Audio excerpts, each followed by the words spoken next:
گزشتہ ہفتے ہم نے تجزیہ کیا تھا پاکستان کا جو بجٹ آیا تھا، اس پر ہم نے سیر حاصل گفتگو کی تھی۔ مفتی عبدالمنعم فائز صاحب نے اعداد و شمار سے بتایا تھا کہ یہ جو بجٹ ہے اس میں غریب عوام کے لیے بہت کچھ ہے، اور پھر آخر میں ہم نے کہا تھا کہ پاک فوج کا دفاعی بجٹ اتنا کم کیوں ہے جبکہ دوسرے ممالک کا دفاعی بجٹ کتنا ہے۔ آج ہمارا موضوع یہ رہے گا، حسب معمول مفتی عبدالمنعم فائز صاحب اعداد و شمار کے ساتھ ثابت کریں گے کہ پاکستان کا دفاعی بجٹ کتنا ہونا چاہیے۔ جی مفتی بسم اللہ الرحمن الرحیم، نحمدہ و نصلی علی رسولہ الکریم، اما بعد۔ پاکستان کا جو دفاعی بجٹ ہے وہ اس خطے کے اندر جو جنگیں چل رہی ہیں ان کے تناسب سے اور عالمی حالات کا اگر ہم جائزہ لیں تو کسی بھی پیمانے پر پورا نہیں اترتا ہے، بہت کم ہے۔ اب صرف اس سے اندازہ لگائیں کہ پاکستان اور انڈیا دونوں ایک دوسرے سے حالت جنگ میں رہتے ہیں، مستقل حالت جنگ ہے 70 سالوں سے، اور لیکن پاکستان اور سے انڈیا کا جو دفاعی بجٹ ہے وہ 8 گنا بڑا ہے۔ پاکستان کا دفاعی بجٹ ہے 10.8 بلین ڈالر، ارب ڈالر۔ انڈیا کا دفاعی بجٹ ہے 86 بلین ڈالر، 86 ارب ڈالر۔ نہیں، لیکن انڈیا ہم سے ہر اعتبار سے 10 گنا بڑا بھی تو ہے۔ دیکھیں بارڈر کے اوپر ایسا نہیں ہے کہ بارڈر کی وجہ سے، بارڈر سے تو صرف وہاں فوجی کھڑے کرنے ہوتے ہیں، لیکن آپ کا جو آج کل جدید جنگیں ہیں وہ افراد سے نہیں لڑی جاتی، وہ ٹیکنالوجی سے، وہ ویپن سے لڑی جاتی ہے، وہ میزائل سے، وہ ڈرون سے، وہ جدید سائبر اٹیکس کے ذریعے سے لڑی جاتی ہیں، جو آٹونومیشن کے اوپر چلی گئی ہے، ویپنز اور خودکار ہتھیار آ گئے ہیں، خود مختار ہتھیار آ گئے، ان پر جنگ شفٹ ہو چکی ہے۔ جنگ فضائی جنگ چلے گی، جی، فضاؤں پہ، جہازوں پہ اور کہاں کہاں پہ چلی۔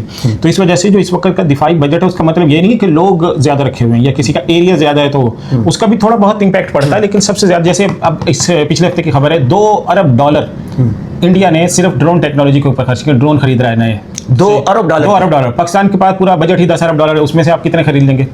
یعنی اس وقت جیسے آپ نے بھی دیکھا کہ امریکہ اور ایران جنگ کے دوران میں ڈرونز نے فیصلہ کن کردار ادا کیا نا، وہ ڈرونز ہی تھے جو پوری خلیجی ریاستوں میں ہر جگہ پہنچ جاتے تھے، وہاں پہ اٹیک کر رہے تھے، وہاں پہ اہم جگہوں کو نشانہ بنا رہے تھے۔ تو اس وجہ سے یہ تو پاک انڈیا کا موازنہ کرے نا، اگر امریکہ کو دیکھیں پاکستان اور امریکہ کا تو کوئی کمپیریزن بنتا ہی نہیں۔ وہاں پہ تقریباً 900 ارب ڈالر کا امریکہ کا بجٹ ہے دفاعی بجٹ، پاکستان کا ہے 10 ارب ڈالر۔ تو کہاں پہ 900 ارب ڈالر اور کہاں پہ 10 ارب ڈالر، کوئی مطلب موازنہ ہی نہیں بنتا۔ اس کو چھوڑیں، آپ اسرائیل کی طرف آ جائیں نا، آپ کہہ رہے ہیں کہ انڈیا کی بارڈر بہت بڑا ہے اور یہ وہ، اسرائیل کا بارڈر کتنا بڑا ہے اور اسرائیل کی کل آبادی کتنی ہے؟ 98 لاکھ لوگ ہیں، بس 80 سے 90 لاکھ تک لوگ ہیں اسرائیل میں۔ ہاں، اسرائیل کی جو کل آبادی ہے وہ 1 کروڑ سے بھی کم ہے نا۔ اچھا جی، تو 1 کروڑ سے بھی کم آبادی کا یہ ملک ہے اور ان کا جو دفاعی بجٹ ہے وہ پاکستان سے 5 گنا بڑا ہے، 45 ارب ڈالر کا بجٹ ہے صرف اسرائیل کا۔ تو اس سے آپ اندازہ لگائیں پاکستان کو اس وقت سب سے بڑا تھریٹ ہے انڈیا سے۔ انڈیا کا بجٹ ہے 86 ارب ڈالر پہ، دوسرے نمبر پہ اسرائیل سے، اور اسرائیل کا بجٹ ہے 45 ارب ڈالر کے اوپر۔ امریکہ سے ہے، ہمیں تھریٹ رہتا ہے یہ اس خطے میں، امریکہ کا 900 ارب ڈالر کے قریب اس کا بجٹ۔ روس کا تو روس کے اعداد و شمار ابھی اویلیبل نہیں ہے، لیکن یہ کہ ان کا بھی ایسے ہی ہوگا، لیکن ان سے پوٹینشلی پاکستان کو تھریٹ فی الحال نہیں ہے کہ ان سے پاکستان کو حالت جنگ میں جا رہا ہوں۔ تو یہ جو 4-5 بڑی ریاستیں ہیں ان کا آپ کمپیریزن کریں، پاکستان کسی بھی جگہ پر ان سے کمپیٹ کرتا ہوا دکھائی نہیں دیتا۔ فائز صاحب، یہ جو کہتے ہیں کہ فوج پاکستان کے بجٹ کا 80% کھا جاتا ہے، یہ پروپیگنڈا ہے، جھوٹ ہے۔ یہ جھوٹ ہے۔ دیکھیں پاکستان کے دفاعی بجٹ کا جو پاکستان کا کل جو بجٹ ہے اس میں سے 45% تو سود کی ادائیگی میں چلا جاتا ہے، صحیح ہے، پاکستان اس میں سے 45% سود کی ادائیگی میں چلا جاتا ہے۔ دوسرے نمبر پہ پھر پاکستان کے پاس یہ آ جاتا ہے، ہمارا دفاع آ جاتا ہے، پاکستان کی جو عمومی جو ترقیاتی بجٹ ہے وہ آ جاتا ہے، اور اس کے بعد بہت سارے خسارے بھی ہیں جو گورنمنٹ کے سر پہ آ جاتے ہیں، وہ کمپنیاں، وہ ادارے جو پاکستان گورنمنٹ سے چل نہیں رہے وہ آ جاتے ہیں۔ تو اس وجہ سے اگر کمپیئر کریں تو پاکستان یہ جو کہا جاتا ہے کہ یہ ظاہراً تو یہ بجٹ آیا ہے کہ اتنا سا دفاع کے لیے، لیکن خفیہ بجٹ ہوتا ہے فوج کا۔ بس یہ خفیہ، یہ جھوٹ ہے نا، دنیا کے اندر بجٹ کو کوئی چھپا نہیں سکتا۔ دنیا میں کوئی بجٹ کا مطلب یہ ہوتا ہے کہ پوری اکانومی کی صورتحال آپ کے سامنے نکھر کر آ جاتی ہے کہ یہ ہے آپ کی پوری اکانومی۔ ان میں کوئی یہ تو کر سکتا ہے کہ کوئی 1 پوائنٹ اوپر نیچے کر لے، کوئی چھپا لے، ایسا نہیں ہو سکتا کہ پورے بجٹ کو، ایک بڑے حصے کو آپ چھپا لیں اور پوری دنیا کو نظر نہ آئے۔ وہ کہاں سے آ رہا ہے؟ سب سے پہلے تو یہ کہ وہ کہاں سے جنریٹ ہو رہا ہے، کیونکہ ظاہر ہے بجٹ جب آئے گا، گورنمنٹ مثلا آپ یہ کہہ رہے ہیں کہ 11 ارب ڈالر کا فوج کا بجٹ ہے اور 11 ارب ڈالر وہ کھا رہی ہے یا 5 ارب ڈالر کھا رہی ہے، تو 5 ارب ڈالر کہاں سے آ رہا ہے بھائی؟ 5 ارب ڈالر پاکستان لینے کے لیے جاتا ہے IMF کے پاس، اور IMF اس کے اوپر شرطیں لگاتا ہے، یہ مہنگا کر دو، لیوی ڈبل کر دو، فلان چیز مہنگی کر دو، بجلی کے بلوں سے یہ لو، پتہ نہیں کیسے الٹا لٹک کے گورنمنٹ جو ہے ان کو پورا کرتا ہے۔ تو ہم یہی سمجھ سکتے ہیں کہ امریکہ کا بجٹ اتنا زیادہ دفاعی، انڈیا کا اتنا بڑا دفاعی بجٹ ہے، اسرائیل کا اتنا دفاعی بجٹ ہے، تو پاکستان کا اتنا سا دفاعی بجٹ ہے، اتنا کم ہے، تو بس اللہ کی مدد ہی ہے۔ یہ اللہ کی مدد ہی ہے، پروفیشنلزم ہے اور ان کی ہمت ہے، اللہ تعالیٰ کے حکموں پر چلنے کی برکت ہے۔ مسلمانوں کو اللہ تعالیٰ نے جو وعدہ کیا ہے کہ اگر تم میں سے 10 ہوں گے تو اللہ تعالیٰ تم کو 100 پر غلبہ دے دے گا، تو یہ عملاً اس بجٹ کو دیکھتے ہوئے ہم کہہ سکتے ہیں کہ اللہ کی مدد ہے جو ہمیں ان سارے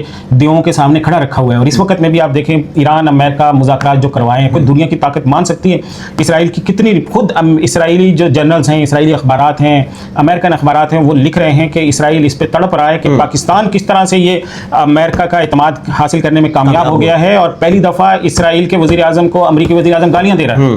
مطلب آپ کبھی تصور کر سکتے تھے؟ ہیلری کلنٹن کا کل بیان چلا ہے کہ یہ 2010 سے لابنگ کر رہا ہے اسرائیلی وزیر اعظم, تو یہ برطانیہ نے اپنا ہاتھ کھینچ لیا ہے. تو یہ انشاءاللہ یہ ہوتی ہے. دیکھیں دوسری بات یہ, جو ہمارے ہاں لوگ جو جذباتی ہوتے ہیں, یہ نہیں کیا وہ, یہ ہوتی ہے جنگ. یہ نہیں ہے کہ ایک بندوق لے لی اور آپ نے فائر کر دیا, یہ اس طرح کی جنگیں نہیں ہوتی. یہ تعلقات کی جنگ ہے, یہ تعلقات کی جنگ ہے, یہ لابنگ کی جنگ ہے, یہ آپ کے اسٹیمنا کی, صبر کی جنگ ہے. یہ آپ کے ساتھ اللہ کی مدد ہے کہ آپ کا اتنا چھوٹا سا بجٹ ہے اور امریکہ آپ کے ساتھ آ رہا ہے, آپ کے ایران آپ کے ساتھ آ رہا ہے, پوری دنیا آپ کو کہہ رہی ہے کہ جی پاکستان نے مدد کی. اور پچھلے ایک سال کے اندر اللہ تعالیٰ نے کتنی مرتبہ آپ کے امریکہ کے صدر کے منہ سے کہلوا دیا کہ بھائی وہ امریکہ کے صدر اسرائیل کے صدر کو گالیاں دے رہا ہے اور آپ کو کہہ رہا ہے کہ یو آر فینٹاسٹک. بہت زبردست لوگ ہیں یہ. فیصل صاحب آخری بات, آپ جو کہہ رہے ہیں کہ پاکستان کا بجٹ اتنا کم سا ہے, تو سیرت میں, دین اسلام میں, حدیث میں اس کا کوئی ثبوت ہے کہ بجٹ زیادہ ہونا چاہیے, دفاع پر زیادہ خرچ کرنا چاہیے؟ دیکھیں حضور صلی اللہ علیہ وسلم کی زندگی ہمیں سب سے پہلے نمبر پہ رکھنی چاہیے. آپ صلی اللہ علیہ وسلم نے یہ صورتحال تھی کہ آپ صلی اللہ علیہ وسلم کے گھر میں کھانے کے لیے کچھ نہیں تھا اور تلواریں لٹک رہی ہوتی تھیں, ہے نا. حضور صلی اللہ علیہ وسلم پر قرض ہوتا تھا لیکن تلوار موجود ہوتی تھی. یہ آپ صلی اللہ علیہ وسلم کی سیرت نے بتایا ہے کہ بھائی کھانے کے لالے پڑ جائیں لیکن اپنا دفاع مضبوط رکھو. زندہ رہو گے تو کھانا مل جائے گا اگلے دن, لیکن اگر زندہ ہی نہ رہے تو پھر کھانا مردوں کے لیے تو ضرورت نہیں ہے. وَأَعِدُّوا لَهُم مَا اسْتَطَعْتُمْ, تو اس کا بھی یہی حکم ہے. اللہ تعالیٰ یہ بھی حکم ہے. اور بے شمار حضور صلی اللہ علیہ وسلم نے دیکھو, تیر بنانے والا, ایک تیر کی وجہ سے تیر بنانے والا جنت میں چلا جاتا ہے, تیر اٹھانے والا جنت میں چلا جاتا ہے, تیر چلانے والا جنت میں چلا جاتا ہے. ایک میزائل کی وجہ سے کتنے لوگ جنت میں جائیں گے؟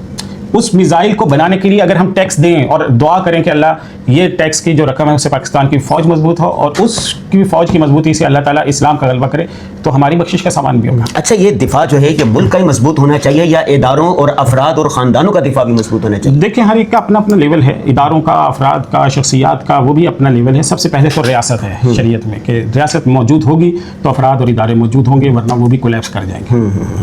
عوام کے کرنے کا, ہمارے کرنے کا اس میں کیا کام ہے؟ یہی کام ہے کہ ہم خوش دلی سے اس میں حصہ لیں اور جو ہمارا ٹیکس ہے اس کو اس نیت سے ادا کریں کہ اللہ تعالیٰ اس کے بدلے میں ہماری ریاست کو مضبوط کرے گا, پاکستان کو قائم رکھے گا, پاکستان کا دفاع مضبوط ہوگا, اور اس کے بدلے میں اللہ تعالیٰ ہمیں انشاءاللہ اس اچھی نیت پہ ثواب عطا کرے گا, بخشش کا سامان ہوگا. بہت شکریہ جی. ناظرین, آپ نے دیکھا کہ آپ کے اور ہمارے کرنے کا کام یہ ہے کہ ہم اپنی ذمہ داریاں ادا کریں, ٹیکس پورا دیں, ملک و قوم کی تعمیر و ترقی میں بڑھ چڑھ کر حصہ لیں.